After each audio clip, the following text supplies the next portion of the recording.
जय हिंद साथियों, स्वागत है आप सभी का हमारे इस YouTube channel the achievers Avenue में। जो हमारा यूपीएसआई का हम पीवाई क्यूज तथा कुछ महत्वपूर्ण संभावित प्रश्नों की सीरीज में जो है ये हमारा दूसरा वीडियो है। तो चलिए वीडियो की शुरुआत करते हैं। ठीक है, इसमें पहला क्वेश्चन कह रहा है,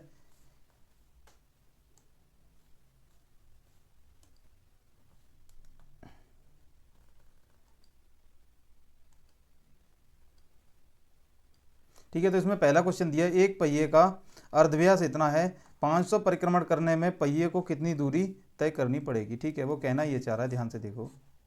अगर ये हमारा कोई पहिया है, इस तरह से ये पहिया है, तो ये अगर मान लो इस पर मैंने एक ये निशान बना लिया, अब वो यहाँ से अगर उसने एक पूरा राउंड घूमा तो उसके द्वारा कितनी लंबाई जो है तय की जाएगी, कितनी दूरी तय की जाएगी। तो आप कहोगे ये वाली, जहाँ मैंने ये पेन घुमाया इतना, तो ये वाली जो दूरी है वो दूरी क्या होगी, उसकी परिधि होगी। क्या होगी उसकी परिधि। तो जितनी बार वो घूम जाएगा उतनी जो है दूरी वो तय करेगा। तो 500 परिक्रमण में तय की गई दूरी क्या होगी, उसकी 500 गुणा परिधि, यही होगी। ठीक है, तो बस अब यहाँ से रख दो 500 इंटू परिधि का सूत्र हमें पता होता है 2πr होता है। आप कहोगे हाँ जी सही बात है। तो 2 इंटू 22/7 इंटू आर कितना दिया, अर्धव्यास। अर्धव्यास ही हमारी त्रिज्या होती है। अगर व्यास ये है पूरा तो इसको आधा कर देंगे तो ये त्रिज्या हो जाएगी। तो ये कितना दिया है, इतना। ठीक है, ये जीरो से ये वाला मैं वो उड़ा दूंगा डेसिमल, और 7 से ये कट जाएगा, 7×3 = 21 और 7×2 = 14। ठीक है, अब ध्यान से देखो, इसमें 11 का एक मल्टीपल है। अगर हमें ऐसा कोई वो मिल गया जिसमें 11 का मल्टीपल मिल गया तो हमारा काम हो जाएगा। अब ध्यान से देखो, इसमें ये 2 और 2 कितने हो जाएंगे, 4।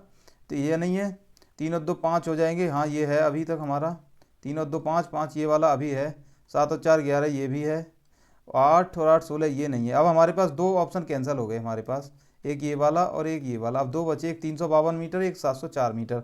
अब क्या हो सकता है हमारा आंसर, ध्यान से देखो। तो हमारा क्या दिया है, 50 गुणा 2 गुणा 22 गुणा 32 ये दिया है। ठीक है, अब अगर ये जो है ये मेरा जो सेंटीमीटर में दिया है, आप कहोगे हाँ जी सही बात है, ये सेंटीमीटर में दिया है। क्यों, क्योंकि हमारा अर्धव्यास सेंटीमीटर में था और आंसर हमारे सारे मीटर में, तो इसे मीटर में बदल लूँगा। तो मीटर में बदलने के लिए 100 का भाग दे देंगे, तो ये क्या हो जाएगा, मीटर हो जाएगा हमारा। तो ये 50 दूनी 100 से ये 100 कट जाएगा। अब ये जो है यही हमारा आंसर है। तो ध्यान से देखो, 30 दूनी 60, यानी कि ऑप्शन जो है हमारा 600 से बड़ा आएगा। तो 600 से बड़ा ये 352 तो है नहीं, तो ये नहीं रहेगा, यही हो जाएगा। अब आपको लगता है गुणा करना चाहिए तो गुणा कर लो, 22 3 66 और 22 दूनी 44 हो गया। ये 4 6 4 10 का सुपर। ये तो मैं गुणा इस तरीके से करता हूँ, आप अपना जैसे करते हो वैसे कर लेना। एक घोड़े को 16 मीटर भुजा वाले एक चौके और मैदान के एक कोने पर 14 मीटर लंबी रस्सी से साथ बांधा जाता है। मैदान के उस क्षेत्रफल का पता लगाएं जो घोड़े की पहुंच से बाहर है। देखो ये मान लो 16 मीटर भुजा का एक हमारा मैदान है वर्गाकार, ये भुजा भी 16, ये भी 16, चारों 16 हैं, हमें पता होता है कि वर्ग की। अब यहाँ पे मान लो घोड़े को बांध दिया 14 मीटर लंबी रस्सी से, 14 मीटर लंबी रस्सी से। तो अब ये जो घोड़ा है वो यहाँ से इस तरह से घास खा सकता है और ये इस तरह से खा सकता है, ये भी 14 और ये भी 14। मतलब कि घोड़ा जो है वो इस एरिया का घास जो है चर सकता है, जहाँ मैंने ये पेन घुमाया, ये वाला एरिया जो है इस एरिया का घास चर सकता है। तो ये वाला एरिया क्या होगा, आप कहोगे अगर हम इसको इस तरह से बना दें तो ये एक वृत्त बन जाएगा। तो ये जो है वृत्त का चौथाई हिस्सा होगा। तो इस वाले एरिया का क्षेत्रफल हम कैसे निकालेंगे, अब ध्यान से देखना, अगर आपको पता हो तो ठीक है। अगर रेडियस हमारी जो है 7 होती है तो वृत्त का क्षेत्रफल जो है हमारा 154 आ जाता है। ठीक है, अब रेडियस को हमने जो है 2 से गुणा कर दिया, 14 किया है ना, 14 मीटर रेडियस है, तो इसमें 4 से गुणा हो जाएगा। तो ये हमारा पूरा वृत्त का जो क्षेत्रफल है वो कितना आ जाएगा, 154 गुणा 4। तो ये क्या बोलते हैं, चौथाई वृत्त का कितना आ जाएगा, चौथाई वृत्त का आ जाएगा 154 गुणा 4/4, 4 का भाग दे देंगे। तो ये वाला जो एरिया है ये आ गया 154 वर्ग मीटर। आप कहोगे हाँ जी सही बात है। अब वो पूछ ये रहा है कि जिसमें वो नहीं चल पाया, ये वाला एरिया जो बच गया, ये वाला पूरा एरिया पूछ रहा है। तो इसको निकालने के लिए मैं क्या करूंगा, इस टोटल को निकाल के टोटल में से ये 154 घटा दूं तो वर्ग का क्षेत्रफल कितना हो जाएगा, भुजा का वर्ग होता है 16 का स्क्वायर, 16 का स्क्वायर हमें पता होता है कितना होता है 256, और 256 में से अगर मैं 154 घटा दूंगा तो 2 बचेगा हमारा इकाई के प्लेस पे। ठीक है, और 5 में से 5 गया 0, 102, 102 यानी कि ऑप्शन सी हमारा आंसर है। जिन लोगों को ये समझ में नहीं आया कैसे आया वो यहाँ से देख लें। जो वृत्त का क्षेत्रफल होता है, एरिया बराबर होता है πr²। अब ये हमें निकालना है चौथाई, तो इसमें मैं क्या कर दूंगा, a/4 कर दूंगा, 4 का भाग दे दूंगा। क्यों? क्योंकि ये पूरा व्रत नहीं चलेगा, घोड़ा घोड़ा सिर्फ यहाँ पे बंधा है और इतना एरिया चल पाएगा ये वाला तो इसमें ये तो पार्क है ही नहीं, यहाँ पे तो मान लो रोड होगा अपना या घर होंगे, जो कुछ भी होगा, ये तो पार्क है ही नहीं। ठीक है, तो इस तरह से तो ये हो जाएगा पाई कितना हो जाएगा 22/7 गुणा आर कितना हो जाएगा 14 गुणा 14, और ये डिवाइडेड बाई 4 रहेगा क्योंकि 4 का भाग हमने यहाँ पे दिया है। तो 7 दूनी 14, 2 से ये कट जाएगा 2 बार, 2 से ये कट जाएगा, क्या नाम है तेरा, 7 बार, और 7 का गुणा 22 से करेंगे तो 7 दूनी 14, 7 दूनी 14, ये आ जाएगा 154। ठीक है, तो ये ऐसे हो जाएगा। अगला क्वेश्चन देखो ये क्या कह रहा है,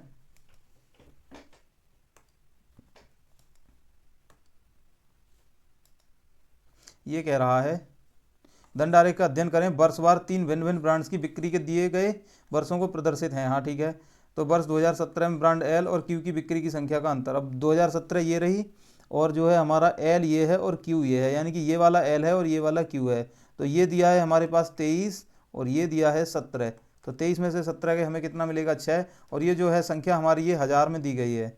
ठीक है, तो ये कितना हो जाएगा, ये देखो यहाँ लिखा है 1000 में, तो 6000 इसका आंसर हो जाएगा। तो आइए इस क्वेश्चन को देखते हैं, ध्यान से देखो। एक्स से वाई तक 121 की रफ्तार से जाता है, यानी कि ये एक्स पॉइंट है और ये वाई पॉइंट है। तो यहाँ से यहाँ तक 121 की रफ्तार से जाता है तो 150 मिनट की देरी से पहुँचता है। मैं यहाँ लिख ले रहा हूँ, जब 121 की रफ्तार से जाता है तो वो 150 मिनट की देरी से पहुँच रहा है, यानी कि 150 मिनट उसे एक्स्ट्रा लग रहे हैं। ठीक है, जब वो 132 की रफ्तार से जाता है तो उसे 150 मिनट कम लगते हैं, जल्दी पहुँच जाता है, यानी कि जो टाइम है उससे उसे इतना कम टाइम लग रहा है। ठीक है, तो हमें वहाँ से उसने दूरी पूछी है। इस डिस्टेंस का सूत्र होता है हमारा s2 into s1 divided by s2 minus s1 into delta T. ठीक है, डेल्टा टी यानी कि टाइम का डिफरेंस। तो यहाँ पे टाइम का डिफरेंस क्या है, यहाँ पे 150 मिनट लेट पहुँच रहा है और यहाँ पे 150 मिनट पहले पहुँच रहा है, तो यहाँ पे टाइम हमारा कितना हो जाएगा 300 मिनट, यानी कि अब मान लो कि उसको इस टाइम पे पहुँचना चाहिए था। तो पहले केस में वो यहाँ से 150 मिनट बाद पहुँचा, और दूसरे केस में यानी कि ये जब 132 की चाल से गया तो 150 मिनट पहले ही पहुंच गया। तो टाइम का गैप देखो कितना हो जाएगा, 150 ये और 150 ये, 300 मिनट हो जाएगा। ठीक है, तो ये वाली बात। तो S2 मेरा कितना दिया है 132 इंटू S1 कितना दिया है 121 divided by 132 minus 121 into delta T हो जाएगा 300 मिनट, और 300 मिनट को हम घंटे में बदलेंगे तो 60 का भाग दे देंगे, तो ये आ जाएगा हमारा 5। ठीक है, तो ये हो जाएगा 132 गुणा 121 डिवाइडेड बाई 132 में से 21 घटाऊंगा तो मुझे मिलेगा नीचे 11 और इधर 5, और 11 से मैं इसको काट दूंगा, 11 एकन 11, 11 दूनी 22। ठीक है, तो ये हो जाएगा हमारे पास, यहीं पे कर दो ना, 12 पंजे 60, इस 12 का गुणा 5 से करेंगे तो ये 60 हो जाएगा। ठीक है, तो ये आ जाएगा 121 गुणा 60। अब इसको जिसको करना है कर लो, नहीं तो आंसर तो इसका आ गया आराम से, 12 छिंग 72 और 12 एकन 12,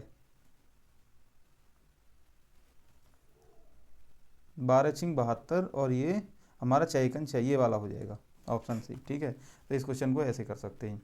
अगर किसी बच्चे को लग रहा है कि ये फार्मूला कहाँ से आ गया तो आप हमें कमेंट करके बता सकते हैं, मैं इसका डेरिवेशन किसी वीडियो में बता दूंगा। अगर आपको पता है कि आपको पता है तो फिर ठीक है। पाइप ए 735 मिनट में टंकी को भर सकता है, पाइप बी उसी टंकी को 1470 मिनट में भर सकता है। यदि दोनों पाइप एक साथ खोले जाते हैं तो टंकी खाली करने में कितने मिनट लगेंगे। ठीक है, ये जो ए है ये 735 मिनट में उसको भर सकता है और बी उसको 1470 मिनट में भर सकता है। यह दोनों को एक साथ खोलें तो खाली टंकी भरने में कितना टाइम लगेगा। तो मान लो इन दोनों की का एलसीएम 1470 आ जाएगा, हमें साफ दिखाई दे रहा है, 7 दूनी 14, 35 दूनी 70। आप कहोगे ये हमारी कुल क्षमता हो जाएगी, उसकी कुल कार्य मान लो इसको। ठीक है, अब मैं कुल कार्य में ये समय दिया है मेरे पास 735 1470, 7 समय का भाग कुल कार्य में दे दूंगा तो यहाँ इनकी क्षमता निकल के आ जाएगी। तो ए की क्षमता आ जाएगी 2 और बी की क्षमता आ जाएगी 1। ठीक है, यदि दोनों पाइप एक साथ खोले जाते हैं, अब दोनों पाइप एक साथ खोल देंगे तो क्षमता जो है कितनी हो जाएगी, क्षमता जुड़ जाएगी, 3 हो जाएगी क्षमता। तो कुल क्षमता कितनी आ गई यहाँ पे 3। अब उससे पूछा है कि कितना मिनट लगेगा, यानी कितना समय लगेगा, तो समय बराबर होता है कार्य बटे क्षमता। ये मैं सूत्र क्यों लिख रहा हूँ, क्योंकि बहुत सारे क्वेश्चन होते हैं जहाँ ये सूत्र हमें ज़रूरत पड़ते हैं। आप लोग क्या करते हो, ये बस ट्रिक सीख लेते हो, ये वाला तुक्का। ठीक है, फिर जहाँ पे इन सूत्रों की ज़रूरत पड़ती है फिर वो तुम्हारी समझ में नहीं आता, तो इसलिए सूत्र में साथ के साथ लिखता चल रहा हूँ कि आप लोगों को ये जो है ध्यान में रहें। तो कुल कार्य कितना 1470 बट्टे 3, 3 से भाग दे देंगे तो 3 चौक 12, 3 निम 27, ये आ जाएगा इसका। व्यक्ति ए 90 मिनट में किसी कार्य को कर सकता है, बी वही काम 54 मिनट लगते हैं, दोनों मिलकर कितना समय लगेंगे। आसान क्वेश्चन है। देखो ए जो है उसे 90 मिनट में कर देता है और बी जो है उसे 54 मिनट में कर देता है, ये यानी कि समय दिया है इनका। ठीक है, तो कुल कार्य हम कैसे निकालेंगे इन दोनों का एलसीएम। तो इन दोनों का एलसीएम कैसे आएगा, 90 को लिख सकता हूँ मैं 18 गुणा 5, ठीक है, और ये जो है हमारा 54, इसको मैं लिख सकता हूँ 27 गुणा 2, ठीक है। अब ये 18 इसको लिख सकता हूँ 2 गुणा 9, ठीक, बहुत अच्छी। तो अब ये 9 है 27 में मिल जाएगा, तो 27 ले लेंगे, 2 ले लेंगे और 5 ले लेंगे, तो 5 दूनी 10 यानी कि 270 आ जाएगा कुल कार्य। कुल कार्य हमारा आ गया 270, और 9 का भाग इसमें दूंगा तो 3 आ जाएगा, यानी कि इनकी क्षमता आ जाएगी ए की 3 और बी की कितनी आ जाएगी, 5 पंजे 25, 4 पंजे 20, 5 आ जाएगी। तो दोनों मिलकर करेंगे तो क्षमता जुड़ जाएगी, 8 हो जाएगी। तो कुल टाइम अब कितना लगेगा, 270/8, ठीक है। अब 8 का भाग दो इसमें तो कितना हो जाएगा, 8 या 24, 3 बचेंगे है ना, तो ये जाएगा 30, 8 या 24, 33। एक ही ऑप्शन है जिसमें 33 मिनट आ रहा है, बात खत्म, आगे कैलकुलेट ही नहीं करूंगा मैं। 5 संख्या ये एक सेट के रूप में दी गई हैं, अगर प्रत्येक संख्या को 3 के साथ जोड़कर फिर 4 से गुणा किया जाता है तो सेट का नया औसत। अब ध्यान से देखो, ये बात हमें पता होगी कि अगर A1, A2, A3, A4 dot dot dot AN चीज़ों का अगर हमारे पास कोई औसत दिया है, ठीक है, तो अगर हम औसत में कुछ, अगर इन सभी में अगर हम कुछ जोड़ें, यानी कि A1 में हम n कुछ और लिख दे रहा हूँ मैं, n तो हमने आगे और ले लिया, ये A2 + x, A3 + x, ऐसे कर दें, मतलब सब में कोई खास संख्या जोड़ते जाएं तो हमारा जो एवरेज है, औसत अगर मैं इनका मान लूँ ये, तो इसमें भी n जुड़ जाएगा। बेसिकली एवरेज होता क्या है, एवरेज जो होता है उनका मध्यमान होता है, बीच की वैल्यू होती है जो इन सबको जो है संतुलित कर दे। तो अगर हम सारी संख्याओं में कोई चेंज करते हैं तो सारी संख्याओं में हम जो चेंज करते हैं वही चेंज उनके औसत में आ जाता है, ये कॉन्सेप्ट है, ठीक है।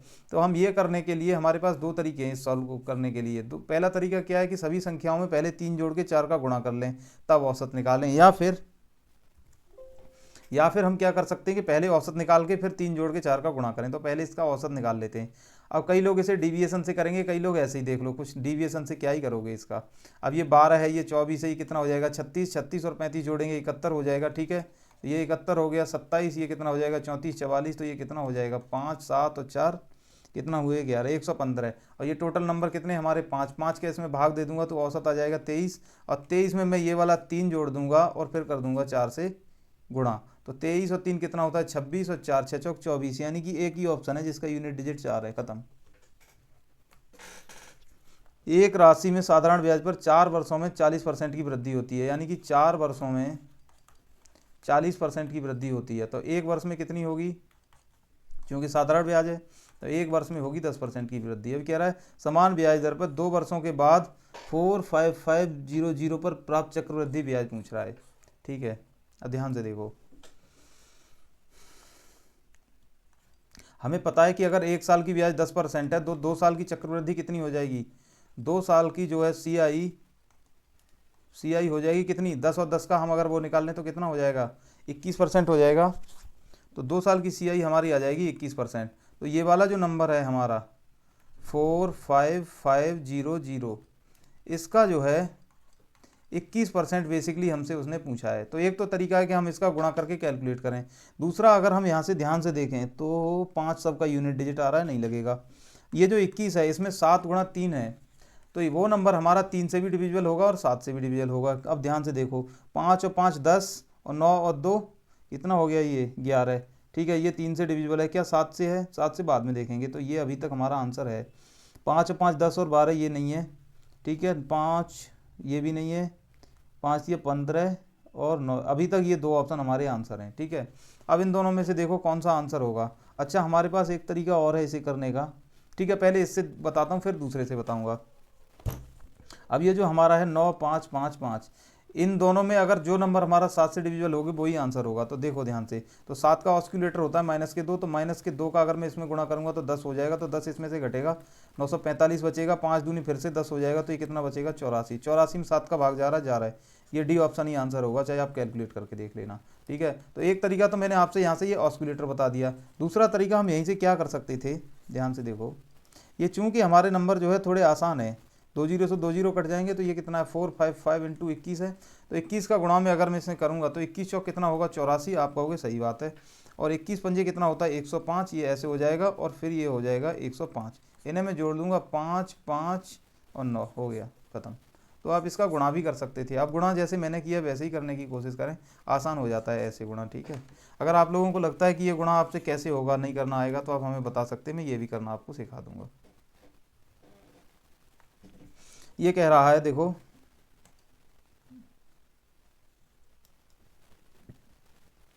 13 वर्षों के लिए 33% वार्षिक ब्याज पर 22,450 पर साधारण ब्याज के तहत मिश्र धन ज्ञात कीजिए। वो कहना ये चाह रहा है कि उसने जो है टाइम दिया है 13 वर्ष, रेट ऑफ इंटरेस्ट दिया 33% और जो है प्रिंसिपल दिया है 22,450, ठीक है, इतने रुपए। तो वो आपसे मिश्र धन पूछ रहा है। ठीक है, अब देखो तो यहाँ से जो है अब करने के तो बहुत सारे तरीके हैं, लेकिन मैं देखो इसको कैसे करता हूँ। तो जो हमारा इफेक्टिव रेट ऑफ इंटरेस्ट आएगा, एक साल में 33% बढ़ रहा है, तो 13 साल में कितना बढ़ेगा, आप कहोगे 33 गुना 13, तो ये कितना हो जाएगा 13 × 39 और 13 × 39 यानी कि ये हो जाएगा 429। ठीक है, इतने परसेंट बढ़ जाएगा वो। अब कई बच्चे इसमें पता है क्या करेंगे, ध्यान से देखना, कई बच्चे क्या करेंगे कि इसमें जो है 33 में 11 का एक फैक्टर है, तो इसमें 11 का फैक्टर ढूंढेंगे और यहीं पे खा जाएंगे वो गच्चा। क्यों कि ध्यान से देखना, जो हमारा नंबर आएगा, जो संख्या आएगी वो आएगी 22,450 में हम गुणा करेंगे किसका, इसका 429% निकालना है, तो ये 4.29 का गुणा हो जाएगा प्लस 22,450। इस तरह से जो रिजल्ट आएगा निकल के, ये वाली संख्या और ये वाली संख्या, इन दोनों का जो सम आएगा निकल के, वो ही हमारा आंसर होगा। तो अब ये अगर इतना आंसर, अगर उसने सिर्फ ब्याज पूछा होता तो ये 11 वाला फैक्टर काम कर जाता, लेकिन उसने उसी में ये और जुड़वा दिया। तो क्या अब वो जो नंबर हमारा आएगा वो अभी भी 11 से डिविजिबल होगा। जैसे मान लो कोई नंबर हमारा ये है 22 में हम 11 का भाग दे सकते हैं, नो डाउट। अगर मैंने इसमें कोई संख्या n जोड़ दी तो वो जो संख्या हमारी निकल के आएगी, क्या वो गारंटी है कि 22 से डिविजिबल होगी। तो अब वो इस संख्या पर डिपेंड करता है, अगर ये भी 11 से डिविजिबल है तो वो संख्या भी 11 से डिविजिबल आ जाएगी। अगर मैं n की जगह 3 रख दूँ तो कितना आ जाएगा 25। अब क्या ये 25 11 से डिविजिबल है, नहीं। तो वही वाला केस यहाँ पे लग रहा है कि ये वाला जो नंबर है ये तो 11 से डिविजिबल होगा 100%, लेकिन क्या ये भी है, इसकी क्या गारंटी है। तो ये देखो हमें ध्यान से दूर से दिखाई दे रहा है 11 दूनी 22, 11 चौक 44, ये नहीं है। तो इसमें अगर कोई फैक्टर वाला वो मेथड लगा रहा है तो वो खा जाएगा इसमें गच्चा। ठीक है जी, तो अब इसको देखो कैसे करते हैं इस क्वेश्चन को।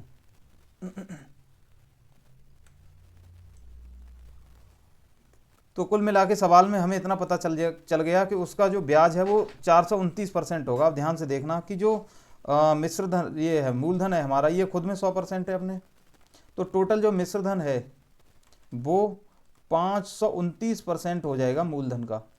मूलधन का 529%, और हमारा मूलधन कितना दिया है 22,450। ठीक है, इसका 529% हमें निकालना है। तो 529% का मतलब क्या हो गया 5.29। अब ध्यान से देखो, ओके, एक अंक समान, दूसरा भी समान, तीसरा भी समान, चौथा भी समान। ध्यान से देखो, अंतिम 4 अंक समान दिए हैं चारों ऑप्शंस में। क्या आप इसे यूनिट डिजिट से कर सकते हैं, आप कहोगे नहीं कर सकते, 4 अंक समान दिए हैं। क्या हम इसे फैक्टर वाला निकाल के कर सकते हैं, वो भी नहीं कर सकते। ठीक है, तो अब इसके लिए 2 चीज़ें हैं हमारे पास, या तो हम इसे डिजिटल सम से कर दें, या तो हम इसको किससे कर सकते हैं डिजिटल सम से, या फिर हम इसे किससे कर सकते हैं, दूसरा एक और तरीका बताऊंगा मैं। पहले इसमें डिजिटल सम लगाते हैं। तो डिजिटल सम में हम क्या करते हैं, जितने 9 बनते जाते हैं उन्हें उड़ाते जाते हैं। तो ये 5 और 4 9 खत्म, तो ये कितना बचा 4 गुणा ये 9 खत्म, तो ये कितना बचा हमारा 5 और 2 7। ठीक है, तो ये 7 बचा, तो 7 और 4 7 चौक कितना हो जाएगा 28, और 28 में डिजिटल सम आएगा कितना 8 और 1 9, यानी कि 1 आ जाएगा डिजिटल सम। अब जिस ऑप्शन में डिजिटल सम 1 आ रहा हो वही ठीक है हमारा। अब ध्यान से देखो ये कितना हो जाएगा 5।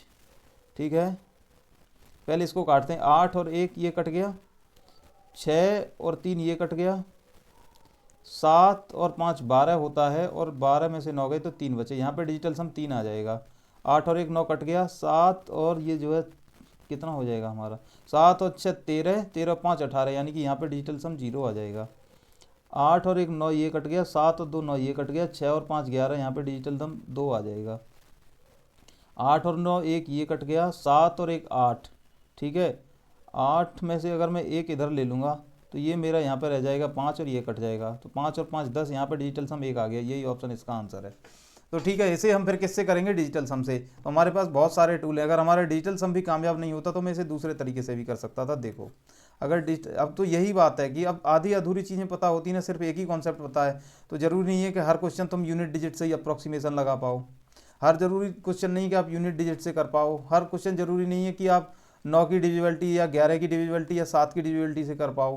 कुछ क्वेश्चन होते हैं आप डिजिटल सम से कर लोगे। तो हमें यूनिट डिजिट का भी पता होना चाहिए, डिविजिबिलिटी का भी पता होना चाहिए, डिजिटल सम का भी पता होना चाहिए। अगर ये सारी फेल हो गई तो उसके बाद मैं बताता हूँ ये कभी फेल नहीं होगी। ध्यान से देखना। अब ये हमारे पास नंबर दिया है कितना,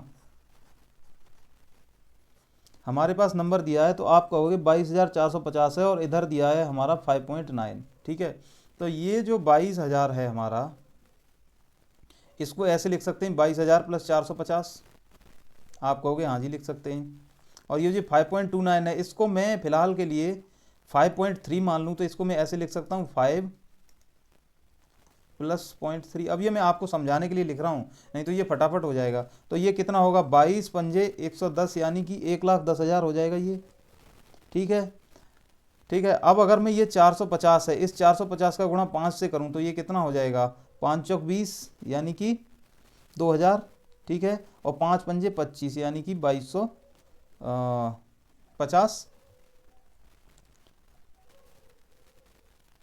तो ये हो जाएगा मेरा 2250। ठीक है, तो ये नंबर मेरा कितना आ रहा है यहाँ से, 112।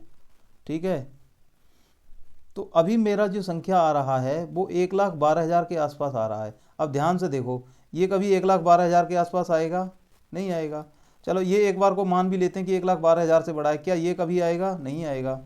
अब ये 1,28,000 है, क्या ये आएगा, ये तो बहुत ज़्यादा बड़ा हो रहा है, हमें 1,12,000 से थोड़ा सा बड़ा चाहिए। ठीक है, तो ये जो है 1,38,000 है, क्या ये होगा, यही बचा, यही ऑप्शन आंसर होगा। तो हम इससे भी लगा देते हैं कई बार, इससे भी हमारा बहुत टाइम बच जाता है। अब ये पूरा गुणा करते उससे बढ़िया, अब इसको मैं मन मन में ही कर सकता था। ठीक है, तो ये सारी चीज़ें भी मैं आपको अगर हो सकता है कभी अगर फ्यूचर में कभी लाया कैलकुलेशन की सीरीज, तो आपको ये सारी कैलकुलेशन करना सिखा दूंगा कि ये कैसे हम अप्रोक्सीमेशन लगाते हैं। ठीक है, और नहीं तो आप हमारी सीरीज में बने रहिए, ज़्यादातर सीरीज चीज़ें तो मैं यहीं पे आपको सिखा दूंगा। ठीक, अब इस क्वेश्चन को देखते हैं। देखो ये कह रहा है 16% की छूट के बाद टेबल का विक्रय मूल्य इतना है, क्रय मूल्य अंकित मूल्य का 75% है, तो क्रय मूल्य ज्ञात करो। ठीक है, देखो इस सवाल को 16% को अगर मैं ऐसे लिखूं तो ये कितना हो जाएगा, 4/25। ठीक है, तो अगर किसी वस्तु का अंकित मूल्य जो है क्या है, अगर उसका अंकित मूल्य वो अगर 25 है, ठीक है, तो उसका विक्रय मूल्य कितना होगा, तो आप कहोगे हमने 25 में से 4 का डिस्काउंट दे दिया तो विक्रय मूल्य हमारा हो जाएगा 21। ठीक है, अब 21 की वैल्यू दी है उसने इतनी, तो ये दिया है 22,680, ये वैल्यू दी है 21 यूनिट की। और हमें अभी अगर मैं इसमें 25 का गुणा कर दूं तो ये निकल के आ जाएगा मेरा अंकित मूल्य, ये वाला। ये क्या आ गया, अंकित मूल्य आ गया। ठीक है, अब ये जो कह रहा है क्रय मूल्य अंकित मूल्य का 75% है, तो अगर मैं इसका 75% यानी कि 3/4 निकाल दूं तो मेरा क्रय मूल्य भी निकल के आ जाएगा। तो बस यही इसको कैलकुलेट कर लेना है। अब देखो इसको कैलकुलेट हम कैसे कर सकते हैं। इसे करने के लिए मैं क्या कर सकता हूँ, 3 से ये कट जाएगा 7 बार, और 7 से इसको काट लो, 7 या 21, 7 दूनी 14 और 7 चौक 28 ये। ठीक है, ठीक है, 4 से इसको काट लो। ठीक है, 4 अट्ठे 32 और 4 एकन 4, 810 आ गया। 25 एकन 25, 25 अट्ठे 200, तो ये आ जाएगा हमारा, ये वाला ऑप्शन आंसर हो जाएगा। ठीक है, टी शर्ट 750 में बेचकर 25% का मुनाफा कमाता है, बिक्री मूल्य 4% से कम हो जाए। अब देखो उसने क्या दिया है, मुनाफा परसेंटेज में दिया है, बिक्री मूल्य को परसेंटेज में कम किया है, तो मुनाफे में कमी परसेंटेज में पूछिए। तो ये जो 750 वैल्यू दी है इसका तो कोई ज़रूरत ही नहीं है सवाल में। ध्यान से देखो, मैं आपको एक चीज़ सिखाता हूँ। अगर मान लो आप करना चाहो 100 मान के भी कर सकते हो, मैं आपको दूसरा दिखा रहा हूँ। ध्यान से देखो, अगर मान लो वस्तु का जो लागत मूल्य है वो 80 रुपये है और इस पर वो 25% का मुनाफा कमा के बेचता है, तो विक्रय मूल्य कितना आ जाएगा। तो विक्रय मूल्य आप कहोगे 80 का 25% होता है 20, तो विक्रय मूल्य आ जाएगा 100। तो अगर विक्रय मूल्य हमारा 100 आ गया, ठीक है, तो अब ध्यान से देखो कि अगर मैं इसमें 4% की कमी कर दूं विक्रय मूल्य में, तो अब विक्रय मूल्य कितना हो जाएगा, 96। तो 80 से पहले कितना था 100, अब 96 हो गया। तो 96 में बेचेंगे तो अब लाभ कितना होगा, 16/80 गुणा 100%। ठीक है, तो ये 20 चौक 80 और 20 पंजे 100। ठीक है, तो ये हो जाएगा 4 चौक 16, 4 पंजे 20, 20% आंसर आ जाएगा इसका। चाहो तो इसको ऐसे कर लो, नहीं तो देखो पहले मुनाफा 25% हो रहा था, अब बिक्री मूल्य जो है 4% से कम हो गया, तो मुनाफा 25% से नीचे आएगा, ऊपर तो जाएगा नहीं, तो ये तो आंसर होगा नहीं, ये भी नहीं होगा। देखो मुनाफा जब पूरे मूल्य पे बेच रहा था तब भी 25% था, अब विक्रय मूल्य 4% कम कर लिया, तो क्या 25% होगा? तो नहीं ये होगा, नहीं ये होगा। अब देखो 10% तो हो ही नहीं सकता, 10% कब होगा? जब ये आधा हो जाए, ठीक है, 25% का जो है आधे के आसपास हो जाए तब 10% होगा, तो यही आंसर होगा। तो इसे आप अप्रोक्सीमेशन से भी कर सकते थे, सॉल्व करने की भी जरूरत नहीं थी, ठीक है। एक बल्लेबाज 205 रन बनाता है जिसमें 10 चौके 7 छक्के शामिल है, अपने स्कोर का कितने प्रतिशत रन विकेट के बीच दौड़कर बनाता है? टोटल उसने बनाए 205, अब 10 चौके 7 छक्के तो 70 है ना, और ये 4 12 है, 70 और 12 कितना हो जाएगा? 82, 82 रन वो बाउंड्री से बनाता है। तो दौड़ के उसने कितने बनाए होंगे, इसको घटा दो, तो 200 में से 80 गए, कितने बचेंगे? 120, ठीक है। और क्या नाम है, 5 में से 2 गया तो 123 रन। तो ये रन उसने क्या करे हैं? विकेट के बीच दौड़ के बनाए। तो ये कितना हो जाएगा? 123 बट्टे 205 इंटू 100, ये ऐसे हो जाएगा, ठीक है। तो इसको हम करना चाहें तो कैसे कर सकते हैं? इसका निकाल देते हैं, तो ये 5 से कट जाएगा हमारा 20 बार, और ये 5 से कट जाएगा, 5 चौक 20 और 5 एकन 5, 41 से कट जाएगा हमारा ये 3 बार, 4 तिया 12, 1 तिया 3, तो कितना आ जाएगा? 60%, 60% इसका सही जवाब हो जाएगा,